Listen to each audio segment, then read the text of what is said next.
Welcome to the Great Basin Smoke Dispersion Briefing for Tuesday, November 13th. This is Gina Palma. Over the last 2 weeks, the only precipitation we've really seen has been up over central and eastern Idaho into western Wyoming, but this has still been somewhat below normal for the time of year. Further south, any precipitation that has fallen over northeast Nevada into Utah has been well below normal, with very dry conditions that have persisted for longer than 2 weeks over the rest of the western and southern side of the Great Basin. Looking at our snowfall over the last 72 hours, only a few light snow showers up in the far north. And looking at our snow depth, the only snow we have on the ground in the high elevations is over central and eastern Idaho, into western Wyoming, and also into parts of the Uintas. However, this snowpack is still below normal for the time of year. Further south and west, we've had no snowfall into the Sierra. Looking at the satellite loop from this morning, we have a strong ridge of high pressure that's been dominating the west. This is keeping dry conditions and temperatures near normal. However, strong valley inversions have also been present recently over the Great Basin and will continue here for the next couple of days. Looking at the forecast for later today, again, that ridge of high pressure remains across the Great Basin with dry conditions and strong inversions keeping dispersion poor over much of the Great Basin.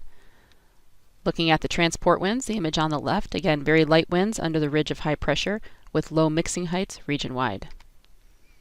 On Wednesday, that ridge starts to flatten out a little bit as another system tries to move into Canada. However, still we're having dry conditions and strong inversions in place.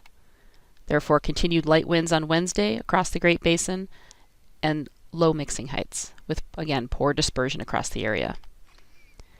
On Thursday, we will have some cloud cover start to move into the far north, but still generally light winds and poor dispersion under that ridge of high pressure, so temperatures will be right around normal for the time of year. Still on Thursday, those light winds continue with, again, low mixing heights region-wide, maybe a little bit higher up over central Idaho as that next system starts to drop south, but still low for the most part for much of the Great Basin. And along those same notes, the clearing index for Utah, again, would be expected to be low, and that will continue here over the next several days. The only change will be on Thursday. Starting in the higher elevations, we will start to see that clearing index start to improve. Forecast amounts of precipitation, nothing really for the Great Basin, but we will have a cold front dropping down from the north, which is starting to bring that precipitation into Montana and northern Idaho, and that will move south into the Great Basin later this week. So on Friday, you can see that cold front as it starts to push down to the south, so we will see temperatures cool over the northern and eastern half of the Great Basin, and the better chance for showers that actually have some amount to them with snow in the higher elevations will again be over central and eastern Idaho into Wyoming, with lighter amounts of precipitation further south into Utah. We'll still continue with poor dispersion over much of Nevada, Utah, and the Arizona Strip. However, as that cold front moves south, it will start to allow the air quality to improve over Idaho, Wyoming, and the northern portion of Utah. As we move into Saturday, that front starts to continue to push further south into central and southern Utah. Again, we still may see some showers over parts of Utah into far eastern Nevada, with much drier air moving in behind the front and northerly winds across Idaho and Wyoming on Saturday. This will, however, improve dispersion across much of the area, especially across southern Idaho into Utah and Nevada. On Sunday, that front now starts to shift more to the southeast, and we have some southerly flow pushing moisture up into the southern areas of the Great Basin on Sunday. This will mainly, however, be in the form of cloud cover, but it will improve dispersion somewhat over southern areas of the basin. By Monday, that cloud cover starts to move into the southern half of the area. Again, right now it's looking like very little chances for showers, and it's really more cloud cover across those portions with drier conditions in the north.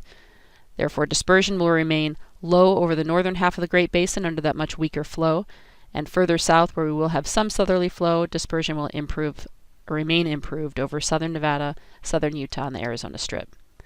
So again, looking at the precipitation amounts, this takes us from Friday morning through Sunday morning. As that cold front drops down from the north, again, we will see the better chances of accumulating snowfall and precipitation over western Wyoming and central Idaho. Looking at the 8 to 14-day outlook, which takes us into the third week of November, above normal temperatures are still expected across the region, with drier conditions in the north and possibly a return to now wetter conditions over the southern half of the Great Basin. Again, this is mainly towards the latter half of November.